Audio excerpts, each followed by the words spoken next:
કી આપણા મોંઘેરા મહેમાન સાગરભાઈ રબારી જેને વર્ષોથી ખેડૂત માટે કામ કર્યું છે, આપણા ભાલ વિસ્તારની અંદર ધોલેરા સાઈડ ઘણું કામ કર્યું છે, સુરેન્દ્રનગરમાં કામ કર્યું છે, એવા સાગરભાઈ રબારી આપણી ધરતી ઉપર પધાર્યા છે.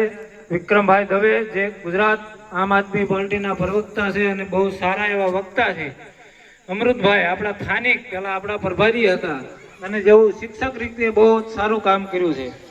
સાલદાદા મોરી, બચુ દાદા, ઘનશ્યામભાઈ, દાઉદભાઈ અને જેને આ કાર્યક્રમનું આયોજન કર્યું છે એવા શૈલેષભાઈ, તમામને આપણે તાળીઓના ગડગડાટ સાથે વધાવી અને સન્માન કરવી છે.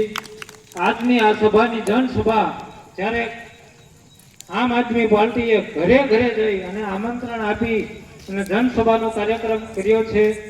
આપણે બોટાદ જિલ્લામાં અને ધંધુકા વિધાનસભામાં જ્યારે 5મી જનસભા યોજાઈ છે, આની પહેલા અમે હેબત પર 10 તારીખે હતી, પણ 100 માણસોની પબ્લિક હતું આમ આદમી પાર્ટીની અંદર જોડાવા વાળું કે વિક્રમભાઈ દવે ગામની અંદર એમનો વક્તવ્ય એ શબ્દમાં રજૂ કરતા હતા. એ જે તમે વિડિયા જોયા છે, આમ આદમી પાર્ટીની બાજુ એટલો બધો પાણીનો સંગ્રહ હાલ્યો આવ્યો છે કે કોઈ વાત ન પૂછો.